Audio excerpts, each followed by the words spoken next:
Chers téléspectateurs, bonsoir. Nous vous présentons nos excuses pour ce retard. C'est vos informations de l'Église ce 17e dimanche du temps ordinaire. Nous commençons par les sommaires.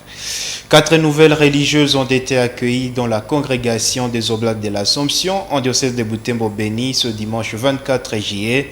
Elles ont émis les vœux temporaires au cours d'une célébration eucharistique dite dans la chapelle de Malkia Wambingu. Le pape François a pris son envol pour le Canada ce dimanche 24 juillet 2022. C'est pour une visite apostolique de 6 jours, soit de ce dimanche 24 juillet au 30 juillet prochain. Dans ce journal, nous vous présentons le pourquoi de ce voyage. Mesdames et messieurs, installez-vous pour l'intégralité du journal. Bienvenue dans ce journal, mesdames et messieurs. La congrégation des Oblates de l'Assomption a célébré ce dimanche 24 juillet le 22e anniversaire de la naissance au ciel de la Mère supérieure Marie Coranson. C'est la cofondatrice de la congrégation des Oblates de l'Assomption en diocèse de Butembo-Beni. Cet événement a été marqué par la profession de vœux temporaires de 4 nouvelles sœurs. C'était au cours d'une messe dite dans la chapelle de Malkia Wambingu en ville de Butembo. Vivons les grands moments de cette célébration eucharistique dans ce reportage.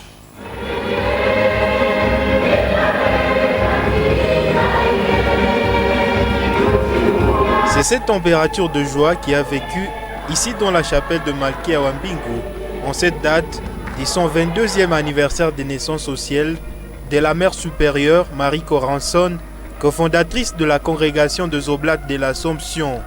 Au cours de cette messe, les nouvelles sœurs ont émis les vœux temporaires d'obéissance, de pauvreté et de chasteté. L'Eucharistie a été présidée par le Père provincial des Augustins de l'Assomption, entouré de 6 prêtres et un diacre assomptionniste.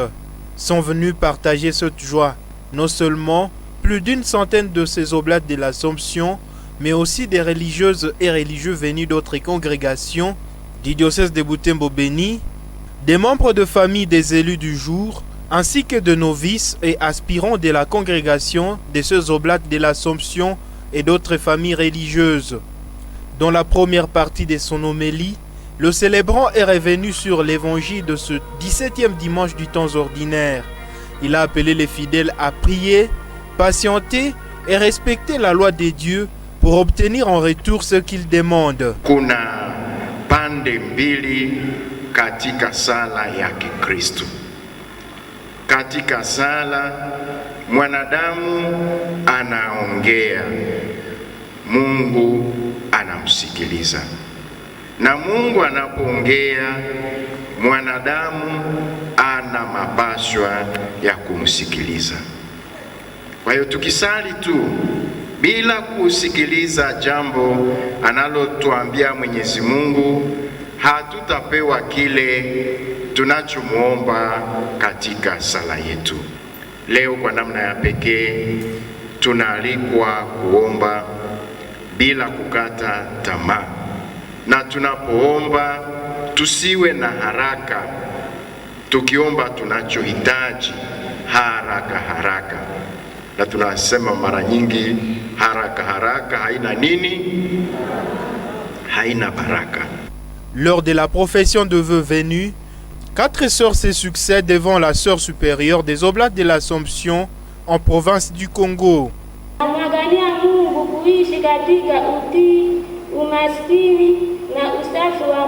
La sœur supérieure en province du Congo reçoit ses vœux et accueille solennellement ses 4 sœurs parmi des sœurs Oblates de l'Assomption.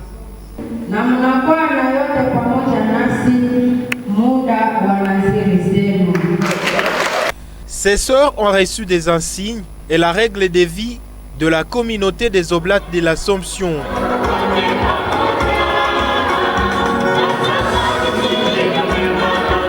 Un autre moment fort, c'est cette offrande des 2 pigeons. Cette promotion des sœurs Oblates de l'Assomption souhaite travailler pour la paix dans les nations. Njiwa hutumiwa mara nyingi kama mfano wa amani kati ya watu au kati ya mataifa. nasi tunataka kutawanya ufalme wa Mungu ndani mwetu, kati yetu na kando kando yetu, tukijikaza kuwa vyombo na watumishi wa amani. Le père provincial des Augustins de l'Assomption a invité les élus du jour à contribuer à relever les défis du monde d'aujourd'hui. Na leo mnatumwa muwe watangazaji wa habari njema katika ulimwengu wetu wa sasa, ulimwengu ulio na changamoto na shida za kila aina. Mnaalikwa kwa namna ya pekee mshuhudie imani yenu kwa mfano bora wa maisha yenu, uwe wakati wa shida, uwe wakati wa utulivu. Dans leur mot de remerciement, ces nouvelles sœurs ont chuté en se confiant à l'intercession de la Vierge Marie et en sollicitant l'assistance de prier pour leurs engagements. Kwa mwisho, tunatumainia maombezi ya Mama Bikira Maria, Malkia wa watawa, kusudi tuweze kufanya kama yeye mapenzi ya Mungu. Nanyi mliofika kushuhudia maagano yetu, tunategemea maombezi na mashauri yenu ili tuweze kubaki waaminifu mpaka mwisho. Asante. Les élus du jour sont nommément Kassai Darlene de la paroisse Boulongo, Tchachimwa Merveille de la paroisse Liambo, Bihango Kabira de la paroisse Masoy et Nyabinchisoki de la paroisse Tchabouiri.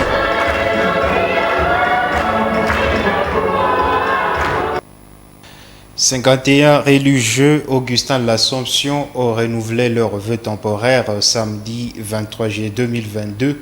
Ce renouvellement de vœux marque la fin de la retraite des religieux assomptionnistes de la région Béni-Boutembo.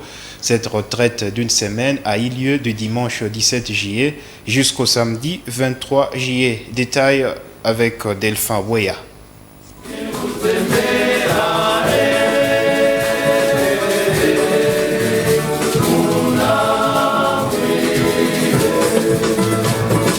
Cette messe commence à 11h30 dans la chapelle de la communauté Saint-Augustin de Boulenguera. C'est le père Yves Nzouva Kaoma, père provincial des Augustins de l'Assomption, qui a présidé à cette célébration eucharistique accompagné de 5 autres prêtres. Les participants à cette célébration eucharistique sont les religieux qui ont pris part à la retraite. Dans son homélie, le père Marc Leroy, le conférencier de la retraite, a demandé aux religieux de prendre le Christ pour leur vie et au même moment, il les a appelés à avoir le courage de demander toujours pardon lorsqu'ils offensent les autres.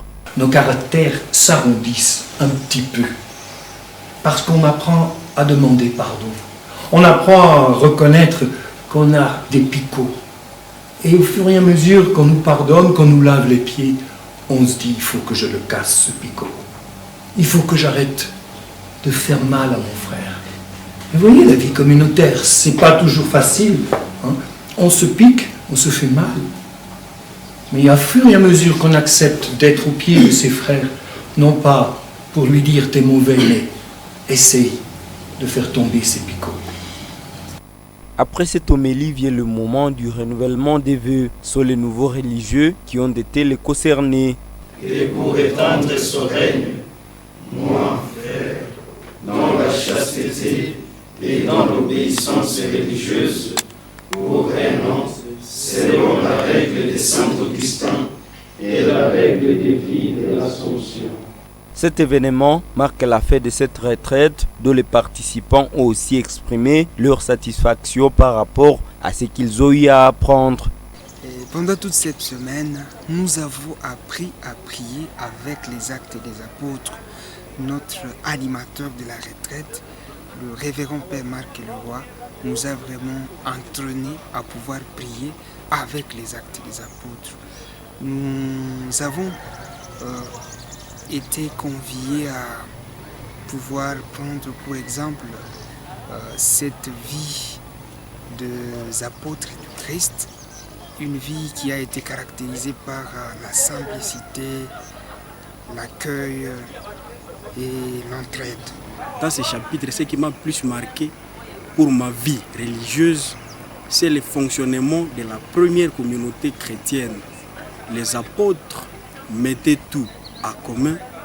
Ils étaient assidus à la prière.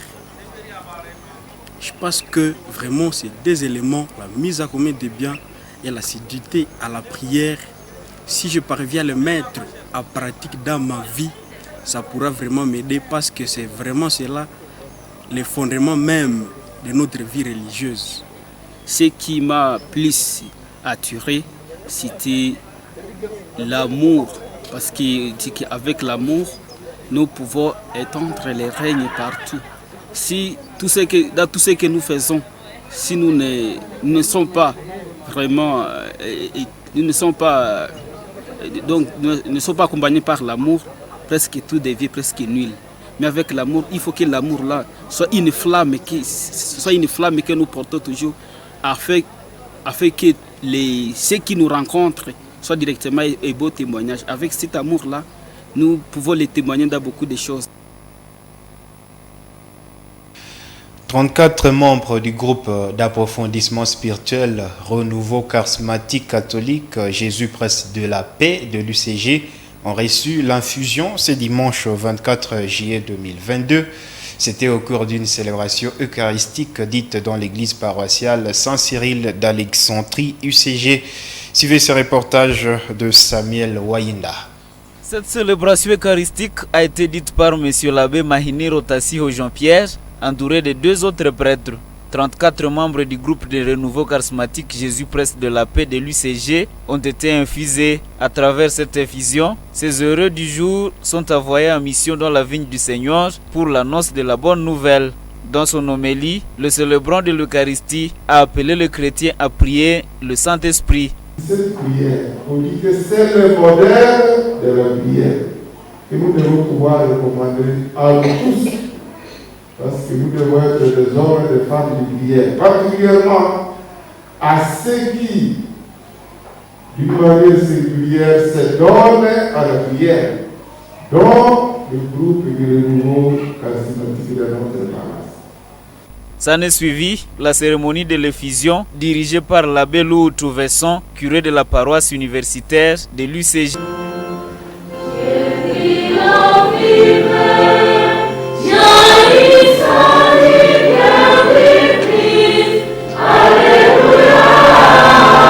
Le climat de joie et d'action de grâce a vécu lors de l'accueil de ces heureux du jour. Pendant les chants d'action de grâce, les effusés ont fait une collecte spéciale.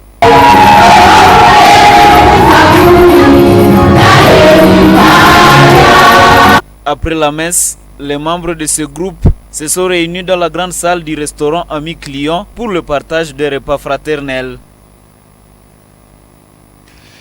Les jeunes de la paroisse Saint-Sacrement de Liambo et ceux de la paroisse Cœur Immaculée de Marie de Kitatumba étaient en récollection ce dimanche 24 juillet. Cette récollection s'est tenue dans l'église de Kitatumba. Pendant plus d'une heure, les jeunes ont suivi un thème centré sur l'espérance. Dans son partage, le conférencier du jour, le père Marc Leroy, a demandé aux jeunes de se laisser guider par le Christ. Reportage de Grace Kaniki.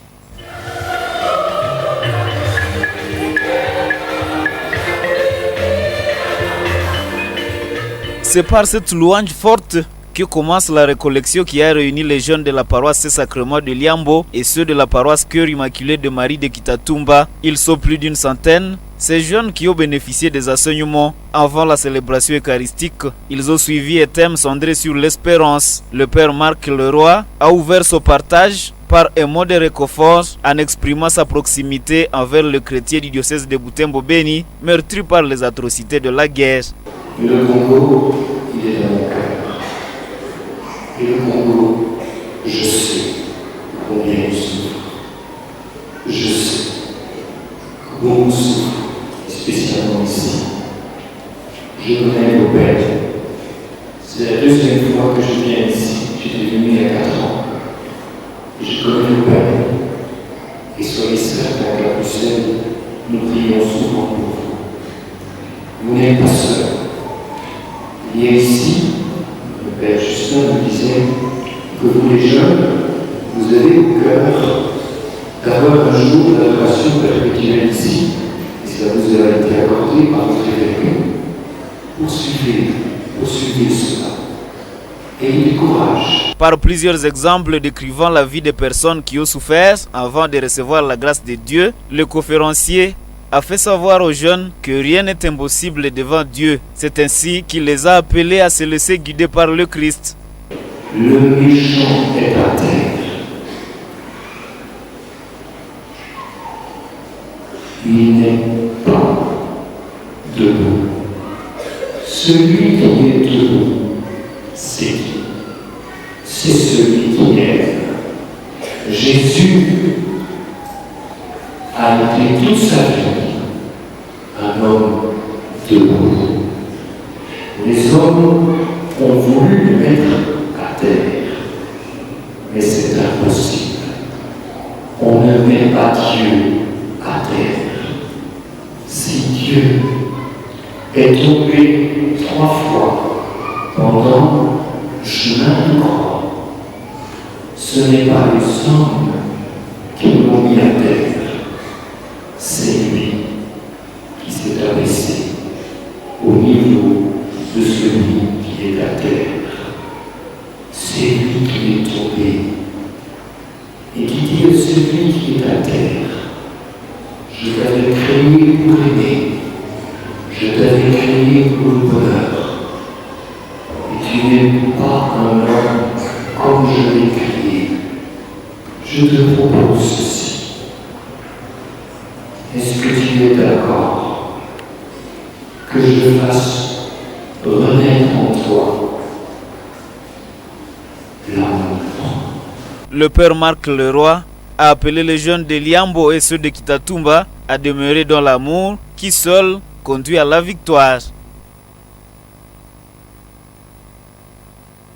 Après ce moment de partage, s'en est suivi une célébration eucharistique dite par le père Marc Leroy. Ce père assomptionniste belge a invité les fidèles à vivre l'amour comme les enfants d'un même père. Nous suivons encore une fois ce reportage de Grace Kaniki. Au cours de cette célébration eucharistique, le père Marc Leroy a fait savoir aux jeunes de Liambo et ceux de Kitatumba qu'ils sont fils et filles des mêmes pères. Il les a appelés à demeurer dans l'amour comme frères et sœurs d'une même famille.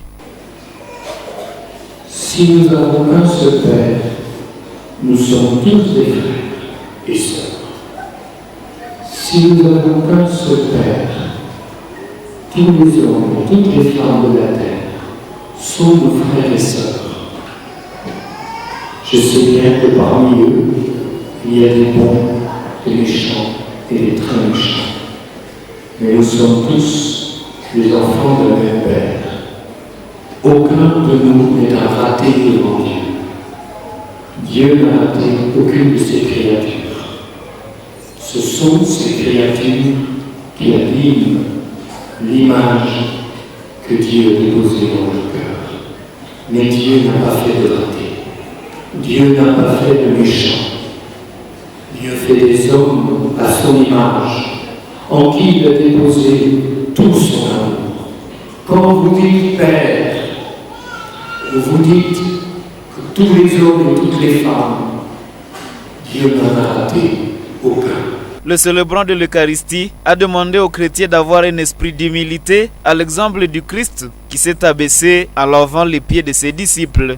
Celui qui voudra être grand parmi vous se fera le serviteur. Voilà pourquoi on ne peut pas monter en écrasant quelqu'un, mais en servant. Celui qui est grand dans un pays, qu'il soit roi ou président, doit laver les pieds de tous ceux dont il a la charge et ne pas se servir sur la laine des brebis. Il doit laver les pieds.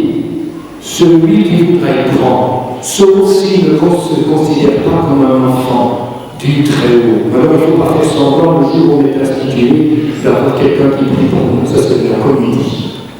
C'est de la comédie. Celui qui voudrait être grand devra l'habiller de tous ceux dont il a la responsabilité. C'était une joie partagée entre frères et sœurs de ces deux paroisses, notamment la paroisse Sacrement de Liambo et la paroisse de Kitatumba. Nous quittons le diocèse de Butembo-Beni pour le diocèse de Wamba où a été fêté ce dimanche 24 juillet le jubilé d'argent de l'épiscopat de son évêque, Monseigneur Janvier Kataka. À cette occasion, l'évêque jubilaire a célébré une messe d'action de grâce à l'esplanade Annualité devant la cathédrale de Wamba. Des détails dans ce reportage de Passion à Klimali de la radio Moto. L'évêque de Wamba a été entouré de 4 autres évêques, à savoir Monseigneur Julien Andabo, évêque d'Isiro Nyangara, Monseigneur Dieudonné Madrapile, évêque d'Isangi, Monseigneur Sostem Aïkouli, évêque de Mahagi Nyoka, et Monseigneur Sikuli Palouk Meksedek, évêque de Butembo-Beni. Une centaine de prêtres ont célébré cette Eucharistie en présence d'une foule immense de fidèles. Cette messe a connu la participation de plusieurs délégations venues des diocèses de Kisangani, Isiro, Mahagi, Mbujimai, Bunia, Butembo-Beni et ailleurs. C'est de Butembo-Beni et la majorité avec plus de 200 pèlerins. Ces chrétiens ont donc représenté tous les fidèles de Butembo-Beni qui ont contribué pour que soit érigé le podium de l'esplanade Annualité. Monseigneur Sikuli Palouk Meksedek a béni ce podium avant le début de la messe. Les autorités étatiques étaient aussi de la partie. L'honorable Geneviève Inagosi a prononcé un discours au nom du caucus des députés et sénateurs du Haut-Ouélé. Autre allocution, c'est celle du gouverneur de la province, Christophe Nanga Basséané, afin le président de la République se fait représenter par son conseiller principal chargé des affaires culturelles et religieuses. Félix Tshisekedi a offert une Land Cruiser neuve à l'évêque jubilaire. Le gouverneur de la province a ajouté une somme d'argent enveloppée pour insinuer que Monseigneur Kataka ne manquera pas de carburant pendant au moins un mois. Monseigneur Javian Kataka Louveté remercie tous ceux qui se sont joints à lui à ce jour inoubliable pour lui et pour tous les diocèses de Wamba. Et parlons de ce voyage du pape. Pour ce 37e voyage apostolique, le pape François a quitté Rome ce dimanche 24 juillet pour le Canada, un pays de l'Amérique du Nord. Une visite de 6 jours, soit de ce dimanche 24 juillet au 30 juillet 2022. Le pape François est le deuxième à être accueilli dans ce pays.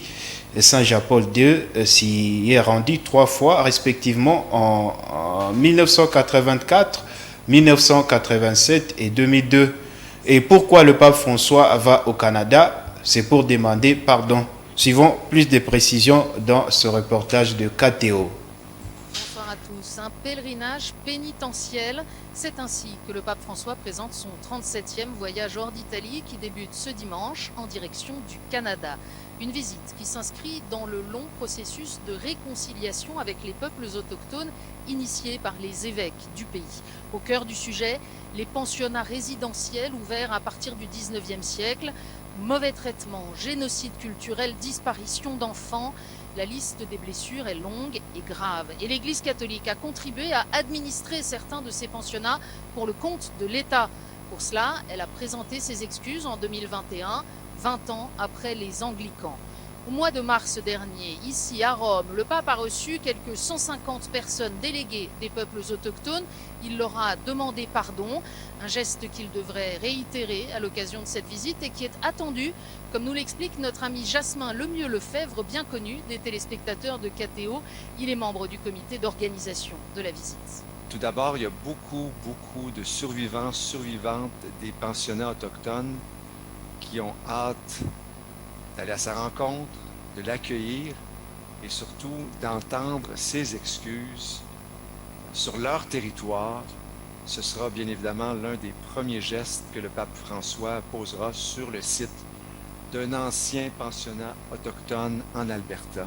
Et en effet, la première étape de François, c'est Edmonton, capitale de l'Alberta, l'État qui comptait le plus grand nombre de pensionnats avec 26 établissements. Dès lundi, le pape se rendra dans l'un des plus grands d'entre eux, celui d'Hermineskin, où il rencontrera les représentants des différentes composantes des peuples autochtones au Canada, les Premières Nations, les Inuits et les Métis.